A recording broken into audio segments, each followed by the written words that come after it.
I wanted to grow stuff that we were using in the cafe.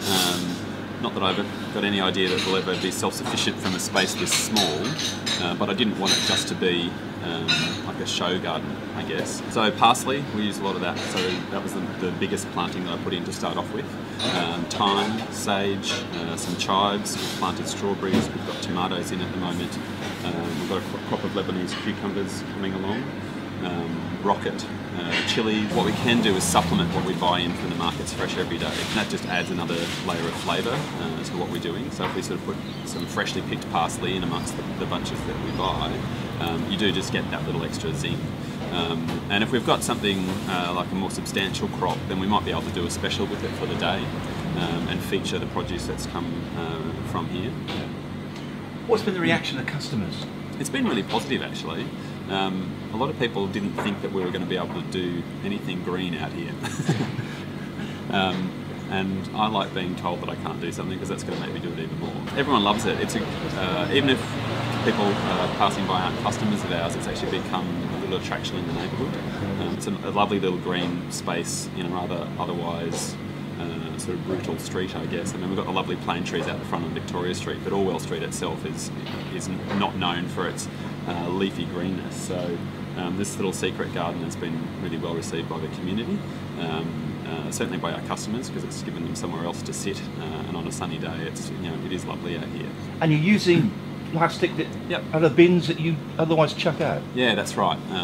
Part of what I wanted to do was use a lot of recycled materials out here. Those white tubs are things that we get things like dishwashing detergent and hand soap and vinegar in, and our regular recycling wasn't actually taking them away. So to throw that out, it's very wasteful as well as expensive because you're throwing away 20 litres of air. So I've been able to reuse them for that, and then all of the recycled pallets as well that we use to construct the framework for putting them on, as well as the big outdoor table which is made from recycled pallets as well. Do you see this as a trend for the future, something that more and more cafes, restaurants are going to do? Well, it has become very trendy at the moment, I think. More and more people are doing it. I think more and more people should be doing it, both commercially or in the sense of cafes and restaurants, but even in home gardens. It's something that I've been thinking about doing. When I first got a start in the food industry about 20 years ago, I thought it'd be really nice to be able to grow our own stuff. And at that stage I was at the Pavilion on the Park restaurant in the Botanic Gardens there, and we had a little program going with the Botanic Gardens and their heirloom seed bank, and where we were regenerating heirloom vegetables basically in a little garden patch in the Botanic Gardens, and then using those in dishes in the restaurant.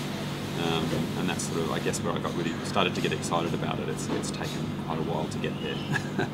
What about your staff here? How does it help them? Does it make them a bit more creative, for instance? With the chefs particularly, they can sort of see the comings and goings of seasons, and yeah, it shapes some of the specials that we're doing. And I'll have a chat with Chef about what he's planning on the menu and is there anything that we can grow to supplement it. So yeah, I mean, I've always wanted the menu to be really seasonal. The garden provides a stronger mechanism to talk about those seasons and really integrate that into our menu planning. I mean, we're still experimenting a little bit, so we've only just sort of done a full 12-month cycle, so we've seen some things that have worked and some things that haven't. And I've been doing this just basically with a bit of look and feel. I've actually got a horticulturalist coming in and spending some time with me on a regular basis at the moment, just to sort of get some of the science in behind what we're doing organised, and hopefully improve our result.